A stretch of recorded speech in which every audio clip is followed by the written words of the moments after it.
Where have you been? Hurry up and come back home. All of a sudden, I received a call from my mother-in-law while lying in bed at my own apartment. She must have just realized that all of my stuff was gone from the house. And no wonder, since there had been nobody home until this afternoon. What? But I'm a stranger now. I could only imagine how my mother-in-law looked as she was at a loss for words over my reply. While it's too bad I couldn't see her face, I didn't want to continue the conversation, so I just hung up. She kept calling back several times, but I ignored them all. What a breath of fresh air it was. I had moved into my in-laws' house 3 years ago. After dating Hugo, who was my coworker at the time, for about 2 years, we decided to get married. It didn't take long after our marriage to realize that moving in with his family had been a mistake. Instead of returning to the apartment where I had lived alone, we came back from our honeymoon to the Smiths' house. From today, this is your home, Emily. Let's work together and support our family from now on. Hugo stopped the car in front of the house and reached out his hand to me. I took his hand and replied with a smile, "I'm looking forward to it." I really believed that everything would work out living with such a kind-hearted Hugo. Since we got home late at night, we agreed to postpone the greetings until the next morning. Driven by the thought that I needed to wake up earlier than anyone else on my first day of living with them, I woke up at 5 a.m. the next morning. When I got out of bed and headed to the kitchen, I found that my mother-in-law, Mrs. Smith, was already there cooking. "Good morning, Mrs. Smith. I made it back safely last night. I'm looking forward to living with you." But no response came from my mother-in-law. When I raised my face, Mrs. Smith continued to move her hands without looking at me. I knew she could hear me, but as I was about to say, I heard a disdainful click of her tongue. For a daughter-in-law to be waking up at this hour is outrageous. Isn't it normal to get up before everyone else and start preparing? I've already finished the laundry, and I'm just about to finish making breakfast and lunch. I was left speechless by her sudden outburst of anger. Mrs. Smith, who had always been all smiles and reacted positively to me during the meetups and the moving process, now seemed furiously angry, a perfect description of her in that moment. After that, she completely stopped talking to me, and all I could do, unable to figure out what to do, was to stand frozen in a corner of the kitchen so as not to get in her way. "Good morning, huh? What's this? Looks like there's a useless person standing around doing nothing," said Hugo's sister Lily, who had just woken up, pointing at me and smirking. "That's right. From tomorrow, you'll be taking over everything, so I'm showing you how it's done now. Standing there silently means you're ready to do it perfectly from tomorrow, right?" Fear like I had never felt before washed over me, and every hair on my body stood on end. I realized it was my fault for becoming someone who waited for instructions, but I never expected to be completely left to handle everything the very next day. As I was trying to control my trembling body, Mrs. Smith told Lily, "Go wake up your father and brother." At Lily's glaring look, I finally managed to get moving. "I'll go," I said, moving my trembling legs towards the second-floor bedrooms.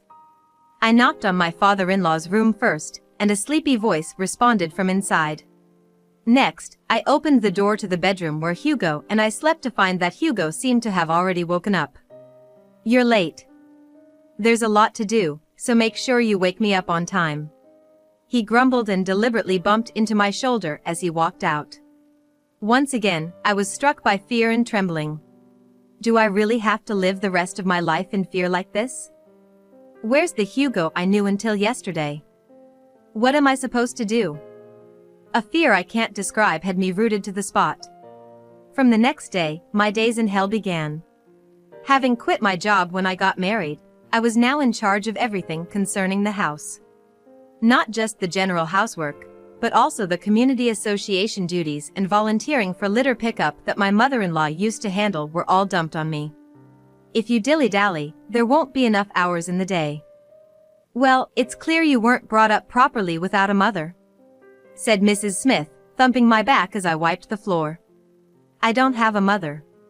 She fell ill soon after I was born and passed away. So, I have no memories with my mother, all my childhood memories are just with my father. But Mrs. Smith has no right to speak to me that way. My father raised me well.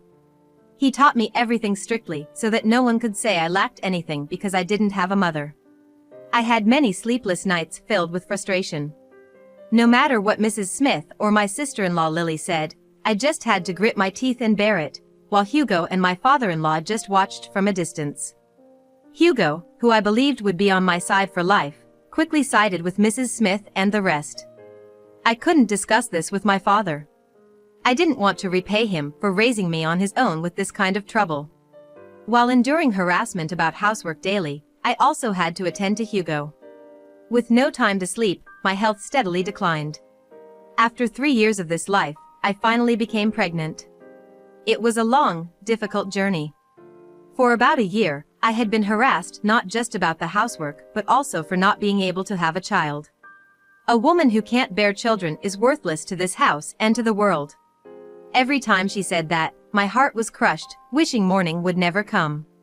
Part of the reason was that Hugo once said to me, "Mom says so too, if we don't have a kid in the next 6 months, let's get a divorce," presenting me with the filled-out divorce papers. But now, a longed-for little life was sprouting inside me. I thought I would no longer have to hear Mrs. Smith's sarcasm because of it, but her treatment of me didn't change one bit. Instead, she said, "Do you think you can be a good mother like that, without giving me a break even when I was suffering from morning sickness?" Lack of sleep, overwork, and morning sickness. I used to look forward to the day I would meet my child, but by then, I had started wishing I could just give up the pregnancy. Even as the morning sickness gradually subsided, frustration with my uncooperative body grew. I had hoped having a child would break the cycle of daily misery, but I realized that was not the case. I thought I had no choice but to run away or give up when suddenly my father passed away. It was so sudden. Apparently, he had been telling his colleagues at work that he wasn't feeling well. Perhaps knowing his time was short, a will was found on the desk in his study. As expected, all the members of Hugo's family, except for Hugo himself, didn't show up at my father's funeral. After the funeral, as I returned to my family home, the doorbell rang as if someone had timed it. It was a friend of my father's who had attended the funeral. This friend turned out to be a lawyer. His business card read Young.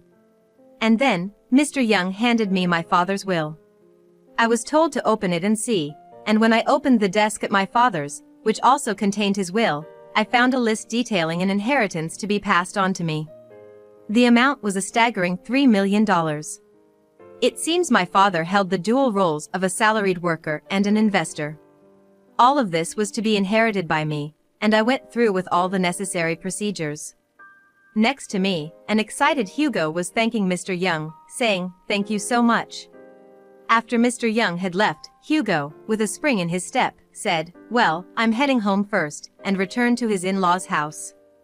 It appears there was also an estimate for the post-death cleanup of my father's belongings, and it was noted that there would be no problem if I contacted the company, so I oversaw the house being emptied. A week after my father passed, when I returned to the in-laws' house for the first time in a long while, the whole family was there at a time when they would usually be absent. "Welcome back. You must be tired. Take it easy, all right? The baby is going to be born soon, so you need to rest." It was the first time in 3 years that I felt the hairs on my body stand on end.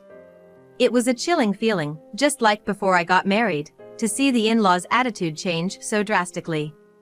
Despite the usual stern faces and glaring eyes, they were now all smiles at me. Seeing Hugo grinning beside Mrs. Smith, I realized what was happening. Surely, Hugo must have told them about the inheritance. That's why they were so obviously turning their attitude around like this. For a week, I was treated like a princess. At the same time, I found it strange that my father-in-law and Hugo stayed home without going to work. "We're going to take a trip from tomorrow. Your father and Hugo have worked hard for so long, but with your inheritance, there's no need to work anymore. Think of it as a well-deserved break. We'll be off, so take care of the house, okay?" One morning, I woke up to noise at the front door and went to check, still rubbing my sleepy eyes, to find Mrs. Smith with her suitcase. She told me, "We really wanted to take you too, But you know, with the baby and all, we should wait until after the baby's born and things have settled down. See you later." And with that, they left with high spirits, and I pumped my fist in secret as I watched their car drive away. I never thought this day would come. The moment I had been longing for had arrived in the most unexpected way. I quickly went back inside, packed my few belongings into a large suitcase and a single cardboard box, and moved straight into Mr. Young's place. In fact, over the past week, I had been carefully planning this escape with Mr. Young. The diary of harassment I had been subjected to, the recordings on my phone I thought might come in handy one day. I was told they would be useful, and I didn't forget to bring them. And I also had the divorce papers that had been thrust at me when I was told, "If we can't have kids, let's get a divorce." Signed by my in-laws, even the witness section was filled out. The submission to the office went through without a hitch. And I felt all my strength drain away the moment it was all over. Later, I moved into an apartment Mr. Young had arranged for me and was taking some time to rest when Mrs. Smith contacted me. "Where did you go? Get back here right now." They must have returned from their trip and noticed that all my belongings were gone. Looking at the clock, I realized that 5 days had passed since I left my in-laws' place. "Time sure flies," I thought, as I responded to Mrs. Smith. "Huh? I'm a stranger to you now."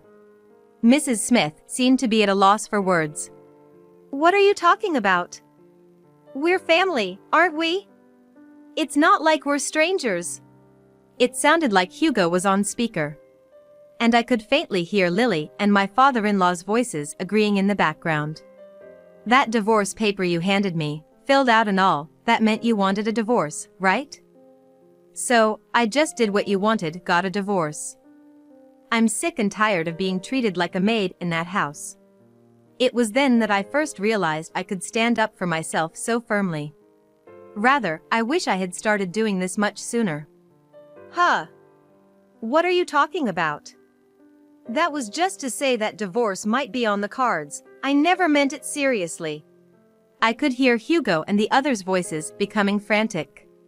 "Well, the divorce is done, no helping it now.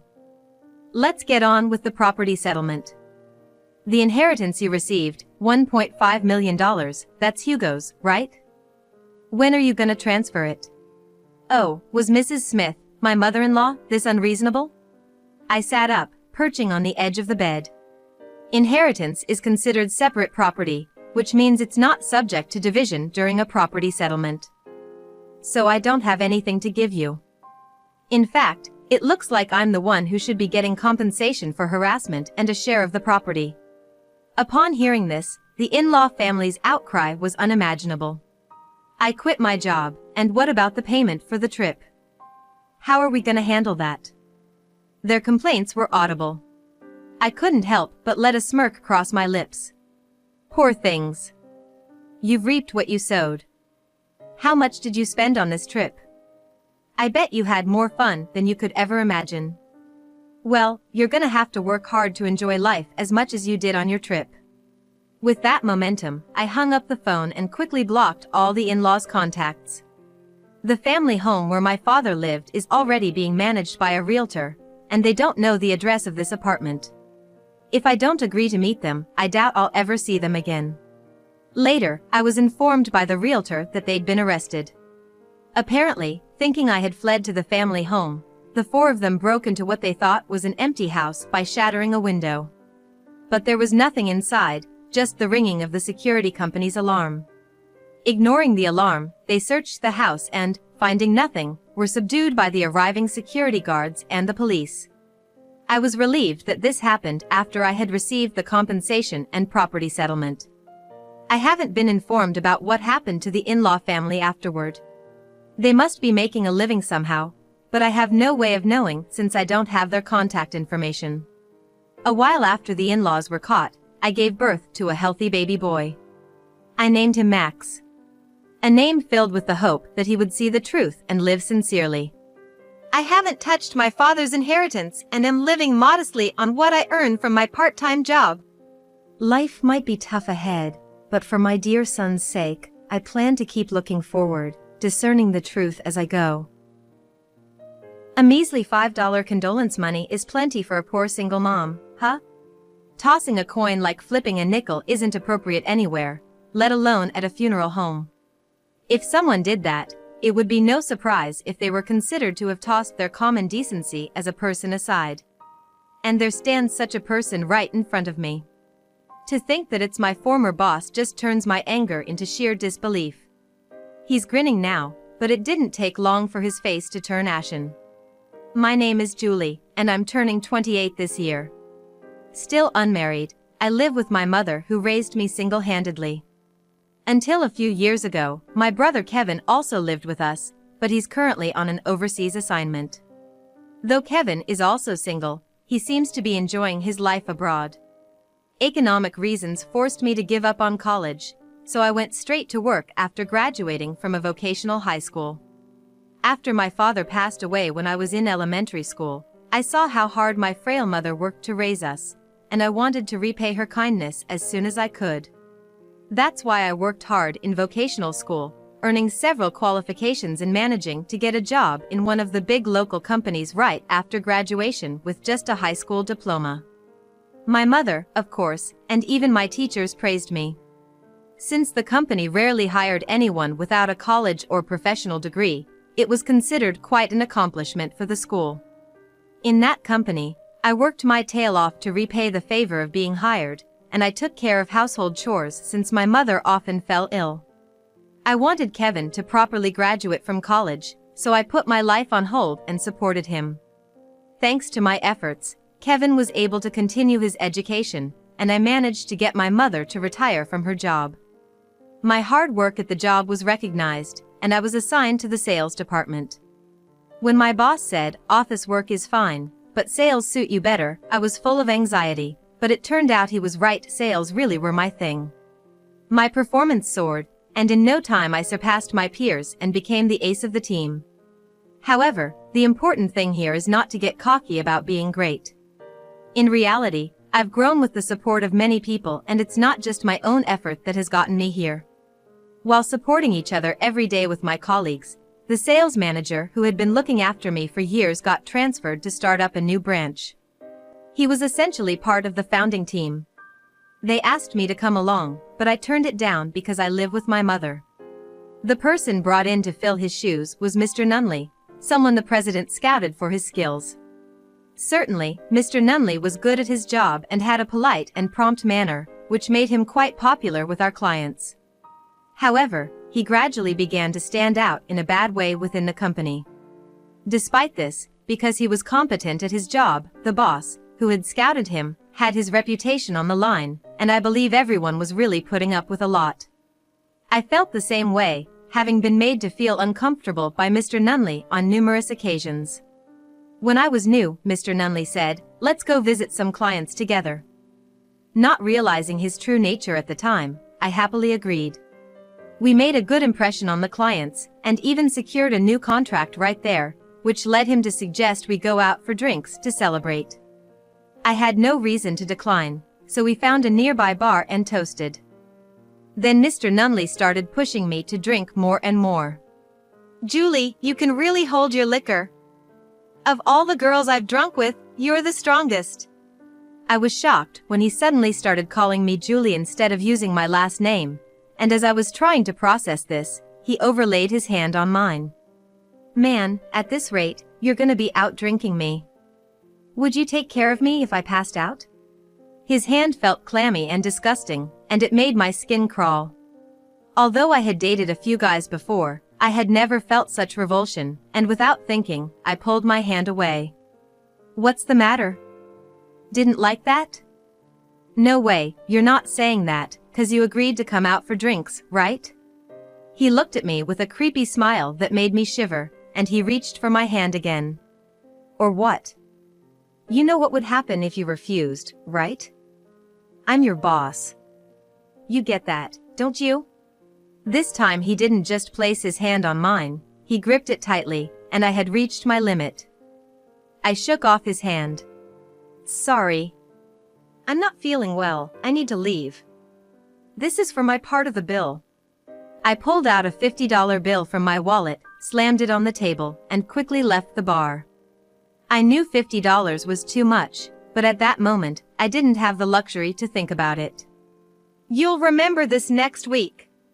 Mr. Nunley's words hit my back, but without looking back, I frantically ran all the way to the station. Once there, I rushed into the bathroom and scrubbed the place he touched until it was red, and then I started to cry softly. My father would have been close to Mr. Nunley's age if he were still alive. I didn't mind being shown affection, but I just couldn't accept it from someone my father's age. For 23-year-old me, it was quite a shocking event. It was Friday, so I didn't have to see Mr. Nunley until Monday. Honestly, I wasn't in the mood to go to the office. But if I skipped work, I would worry my mom, so I dragged myself to work where an unbelievable amount of paperwork was piled on my desk. "You're late. I got your work ready for you. Make sure you do it right." Gone was the kind atmosphere of before. Mr. Nunley was now incredibly cold to me, and everyone looked on in surprise. Since he was only acting this way towards me, it made everyone worry that something might have happened. Though I said it was nothing, inside I was really hurt by Mr. Nunley's harassment. I was given so much work, I wondered when I would finish, and he would repeatedly criticize it without ever explaining what was wrong. "Figure it out yourself," he'd say, but then he'd turn around and say my method was wrong. It was all just so bothersome. Everyone was concerned for me, but I was determined not to let it show that I was beaten. By that time, my mom had started to weaken, and Kevin was still in his junior year of college, so quitting my job was not an option. Enduring harassment from Mr. Nunley every day, I turned 26 before I knew it. Kevin had graduated and got a job which immediately took him overseas, so it was just my mom and me living together when it happened. Like usual, Mr. Nunley was scolding me for over an hour when the company phone rang. It was my mom's hospital on the line, saying they'd tried my cell and couldn't reach me, so they called my workplace. They said my mother had collapsed and they wanted me to come to the hospital right away. I thought about explaining the situation to Mr. Nunley and asking to leave early, but he didn't take it well. "What are you saying?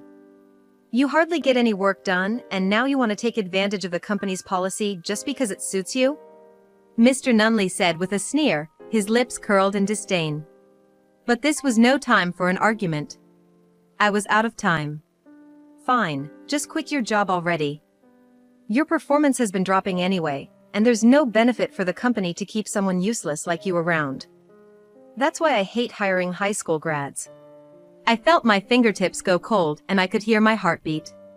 "That's too much," a part-timer raised her voice in my defense, but Mr. Nunley's tirade didn't stop. "There's no such thing as too much. It's always this girl acting all high and mighty.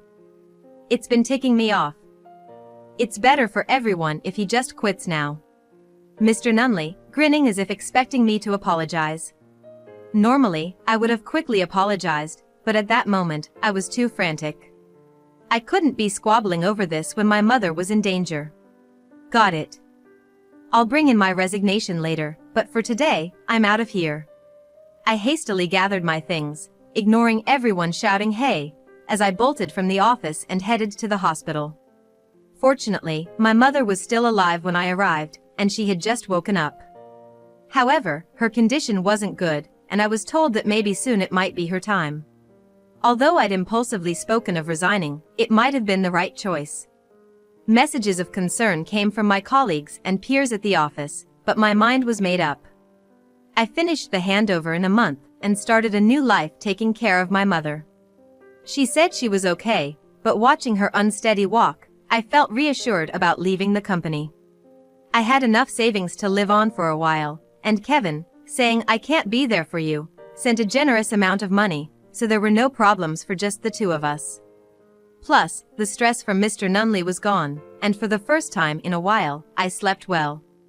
I was enjoying the relaxed times with my mother that I hadn't had for years, but it didn't last. One morning, a year after starting to care for her, my mother wasn't in the living room where she usually watched TV before me.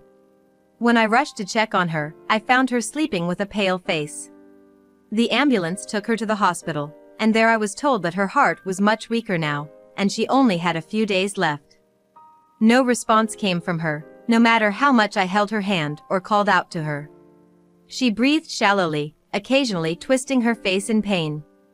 I contacted Kevin to come home immediately, and begged the hospital to let me stay by my mother's side around the clock. In my dreams, my mother was smiling. "You don't have to hold on anymore. Go do what you want," she said as she went off into the distance. Wait, don't go! I'd chase after her, but I could never catch up. The distance grew, and the moment my mother disappeared into the light, I woke up. In a panic, I checked the monitor attached to my mother's heart, and it seemed to be working, faintly. Relieved, I took a breath, and that's when the door opened and Kevin walked in. Silently, he grasped my mother's hand, and for the first time in days, she opened her eyes. "Welcome back." She squeezed our hands tightly and murmured. The moment Kevin and I exchanged looks, a flatline alarm sounded. My mother must have been waiting for Kevin. And with the last of her strength, she woke up to say goodbye to us. That day, my mother set off to join my father. At my mother's funeral, her friends and my former colleagues came to pay their respects. They all paid tribute to my mother and offered us their condolences. As I was spacing out, taking over for Kevin at the reception, Mr. Nunley appeared. "Hey there, high school grad. Heard your mom passed away? Looks like you were raised by her alone, so now you're all by yourself, huh?" As he said this, he took out his wallet. "Here's a condolence money for you. But for a poor kid from a single-parent family, $5 should be more than enough." With that, he tossed a $5 note which landed on the floor. The moment it hit, Mr. Nunley burst into laughter. "Did you hear that pathetic sound? Just like you guys. Ah, so pitiful. Such a modest funeral, and the daughter he worked so hard to raise is jobless. That's just too sad." Looking at Mr. Nunley laughing loudly, completely out of place at the funeral home, I just watched him coldly. He wasn't worth any emotion. The funeral home staff looked back and forth between me and Mr. Nunley, clearly flustered but at a loss for what to do. "Are you the boss from my sister's company?" Before I knew it, Kevin was by my side, asking Mr. Nunley in a low voice. When Mr. Nunley, still wiping away tears, said yes, Kevin took out his business card. "I'm this. We had a special contract with your company, but I'm gonna terminate that deal." Mr. Nunley took the card and immediately started shaking. And no wonder, the business card bore the name of an IT company that had a direct contract with the president. And above Kevin's name, it read CEO. I was as unaware of this as Mr. Nunley was, and when I looked at Kevin, he had a mischievous smile. "A company with employees like you is not one we can do business with. We don't need this $5 either, so would you please head back right now and report to your president how your screw-up is gonna cost your company millions?" Kevin pressed the $5 coin back into Mr. Nunley's hand and called over the staff to drag him out. Mr. Nunley tried several times to get back in through the automatic doors, but each time he was chased out by security, and eventually, the police took him away. Later on, the president came to my house with a box of sweets. Despite everything, Kevin decided to continue the contract with the president's company but under the condition that Mr. Nunley be fired. True to his word, Mr. Nunley was fired for causing the company losses and is now getting by with day labor. He must be bitterly regretting the value of that $5 coin he threw. I had thought he was scouted by our company, but it turned out the president had just been saddled with a problem child by someone else. When we reported the harassment we had received, the president also mentioned taking legal action. I think now that I should have reported it sooner, but at this age, the hardship of living day to day facing a hefty damages claim is no ordinary matter. In that sense, maybe the timing turned out to be just right. Kevin went back overseas soon after. Initially, he worked at his assignment, but he ended up starting an IT company with someone he became friends with there. He said he waited to tell us until things were on track, which is why it took so long, but it's still pretty amazing. He's planning to bring his friend to the US and move the headquarters here soon, and he's working on getting everything ready. As for me, I've been called by the sales manager who moved to the branch office, and I'm going to work there. Although it means I have to leave my childhood home, Kevin will use it, so it's left as is. Even though there's a bit of a gap since I've been away, I'm working hard to repay the kindness of the sales manager who's been so good to me. It's been a year since my mother died. I wonder if she's met my father. Kevin and we're gonna live on, holding on to the happiness our parents gave us.